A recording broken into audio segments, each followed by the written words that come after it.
Hey everyone, my name is Paul Vacheski and welcome to the Real Estate Classroom YouTube channel. Like always, before we get started in today's video, give this video a thumbs up, hit that red subscribe button, click on the notification bell, and comments and questions, love them. Put them down below in the comment section.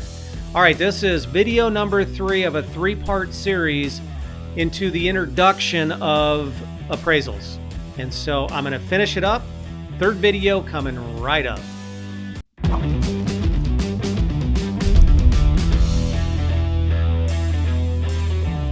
Okay, so in this video, I'm going to finish up this third video, which is a 3-part series on just the introduction into the appraisal process.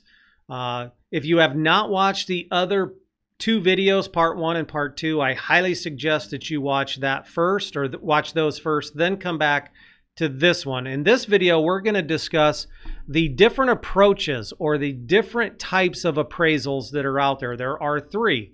There's what we call the sales comparison approach, or sometimes called the market data approach to value. We have the cost approach to value, and then the income approach to value. I have all 3 listed on your screen. And remember, these are types of appraisals. The appraiser needs to identify which type of appraisal they're going to need to do based on the type of property that they're trying to determine the value on. All right, so let's briefly discuss the 3 different types. Now, keep this in mind. I'm only going to give a general overview to provide that foundation of what each one of these are. My next 3 videos, I'm going to do a video individually on each one of these different types of appraisals. And we're going to go through the math, show you how to do the adjustments and stuff like that. This is just a 50,000-foot view, but it's very important conceptually. The first type of approach that I have listed is the sales comparison approach. So let's take a look at what that looks like.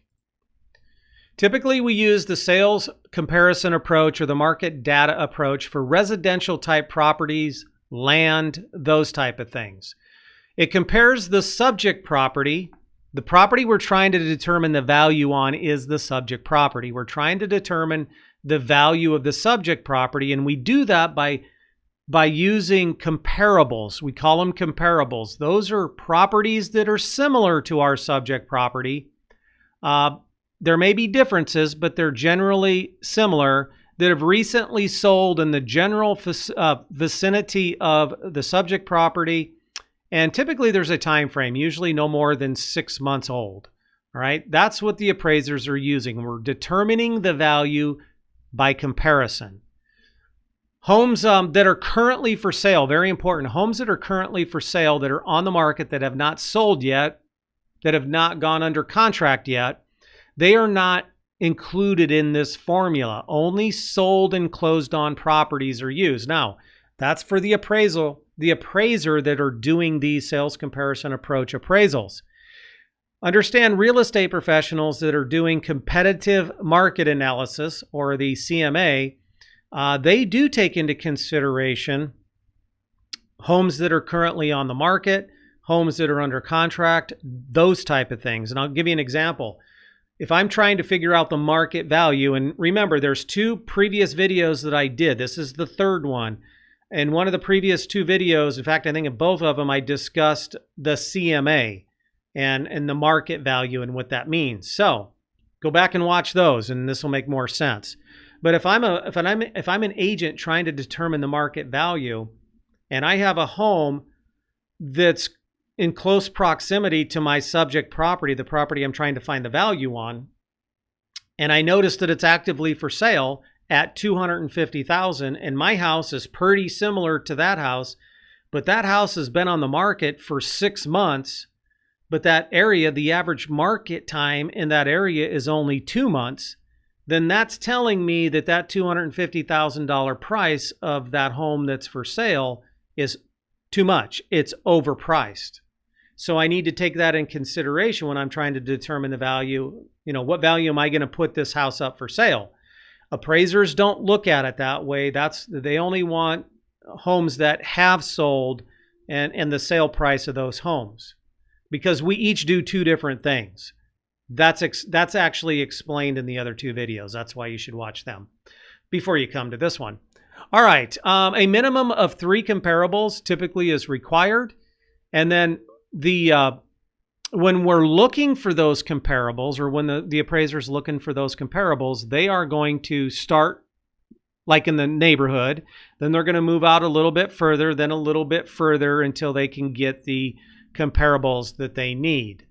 And it says on here, adjustments are made to the comparable properties for differences, and then you add to the lesser property and subtract from the better property. That seems very confusing, and it will definitely be explained in those 3 videos that I'm going to do on each type of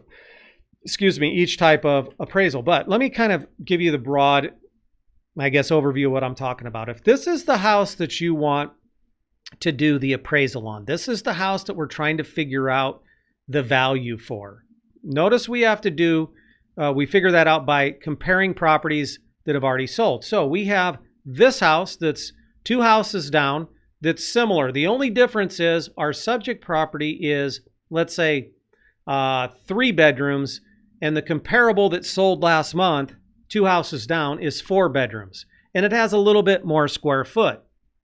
Now, how or what can we do adjustment-wise to this one? Now, this comparable sold for $250,000 last month. So what can we do to this one, which is bigger, to make it look like our property here regarding an adjusted sale price? So we know this one sold for $250,000. Let's say the appraiser has determined that bedrooms, each bedroom in that neighborhood is valued at $10,000. This has 4, this has 3. This sold for $250,000, but it has 4 bedrooms. So right away we know that we need to subtract $10,000 from the sale price. This sold last month for $250,000. So we're going to minus $10,000 for that 4th bedroom to make it look like our 3 bedroom. And so the adjusted sale price goes from $250,000 down to $240,000. So the actual sale price was $250,000. Now after we subtract $10,000 for that 4th bedroom, it is now the adjusted sale price would be $240,000. So that kind of gives us an idea that our subject property is valued at $240,000. 3 bedrooms are valued at $240,000, and 4 bedrooms are valued at $250,000. Again, we're going to get really in detailed with this on the video that where we talk about the sales comparison approach. But I wanted to kind of introduce you into the 2 concepts on your screen at the bottom. Adjustments are made to the comparable properties for differences between the 2 properties, and then we add to the lesser and subtract from the better. Our comparable was better. It had an extra bedroom. It had 4 bedrooms. So we subtracted from the better property to make it look like our subject. So that's what we're going to talk about. All right, we already talked about bedrooms, but what are some of the things that we're going to adjust to the comparables? What are different categories? Some of the categories are time, age, property location, the size of the lot, the number of bedrooms and bathrooms, the number of garages, those type of things. Maybe our subject property has 3-car garage, but our comparable only has 2-car. We're going to make the adjustments. Maybe our comparable has a fireplace and a subject property has a fireplace and our comparable does not. We're going to make the adjustments to our comparables to reflect that in terms of dollars and that adjusted sale price. So these are all the things that we're going to look at. The next type is the cost approach. That is the second type of appraisal I want to talk about in this video. The cost approach considers today's cost to reasonably build or rebuild a dwelling of similar design, similar utility, those type of things. This is, and it's something to remember, this is the only type of appraisal out of all 3 of them that considers depreciation. And we're going to talk about depreciation in the next slide. But here's the formula. Real simple. The appraiser is going to determine the replacement cost. They're going to minus the depreciation, and then they're going to add back in the value of the land, and that's going to give us the appraised value using the cost approach. So let's just dig in a little bit deeper here. Replacement cost. I already said this, but replacement cost is the cost required to rebuild a reasonable duplicate of this church or of this municipal building. Remember, the cost approach to valuation, those type of appraisals are used for those unique type properties, such as government buildings and schools and churches, those type of things. And how does the appraiser come up with that replacement cost? We're not going to talk about them in the video because you don't need to know, but understand the appraiser has access to a lot of services that they're members to that will give them the information for replacement cost and those type of things. So the appraiser is going to determine what the replacement cost is to rebuild that property in today's dollars. Then they're going to minus out depreciation. Now understand, the definition of depreciation in real estate is a loss of value from any reason. There are three types of depreciation that we're gonna discuss or that are relevant to real estate. There's something you need to know, and they're right there on your screen. The first one is physical depreciation. That's normal wear and tear. If a homeowner does not keep up their property, then depreciation sets in because the material condition of that property is going down. The appraiser is going to note that and put a dollar value to that physical depreciation. Another one is functional obsolescence and then economic obsolescence. Those are the other two. Now, functional obsolescence can be curable or incurable, and then economic obsolescence can be curable and incurable. So what is functional obsolescence? Well, that has to do with things like, is the property updated or not? Does it have updated wiring or not? Does it have updated plumbing or not? Is it a bad floor plan? Is it a 7-bedroom house with 1 bathroom? Those type of things. What makes it curable and incurable is the dollar amount. So let me give you an example. Let's look at your screen there. An example of curable functional obsolescence is the home is just simply outdated. Or it's outdated and it needs to be updated. Maybe the appliances are out of date, those type of things. Now, what could make that incurable? And it happens. There's a part of town here in Omaha where I live where everybody wants that area because it has a fabulous school. It's a fabulous school district. And they'll pay $200,000, $300,000, $400,000 for a house that sits on a lot and then completely tear the house down and rebuild a new one.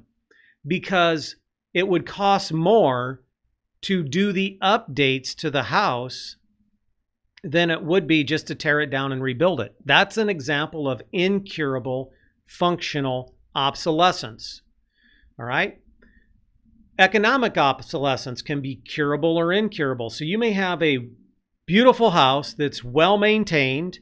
It's got a great floor plan, but it's just in a bad part of town, a declining part of town. That individual homeowner has no control over what the economy and the surrounding, the community is doing. So that would be an example of incurable economic obsolescence. Neighborhood conditions determine the value and whether or not it's curable or incurable. And then the third component of cost approach to value is the land value. And this is interesting because to determine the actual land value, the appraiser is going to use the cost or the sales comparison approach to determine what the land value is, interestingly enough. So one other thing you have to know is you just have to know this, not only for the test, but as a real estate professional. As you get into the business, you're going to learn more about depreciation and straight line depreciation and all that we see with investment properties. But land itself never depreciates, ever. So just one of those things you need to know as a real estate professional. All right, the third type of appraisal I want to talk about is called the income approach to value. This is where we use the income that the property produces to generate the value or determine the value. And there are two methods. One is called the gross rent multiplier and one is called the capitalization rate, or commonly known as the cap rate. Now, the gross rent multiplier is used for those smaller rental properties. Most of the time, they're residential. They're the single family to fourplex or maybe a duplex, triplex, that 1 to 4 family unit. residential property. The formula, again, these formulas I'm going to get in great detail in the individual video that I'm going to do for the income approach. But just so you're kind of introduced to it, it's the gross monthly rent that that property produces times the gross rent multiplier. Again, I'll explain in that video how we come up with the gross rent multiplier. That equals the value of the property.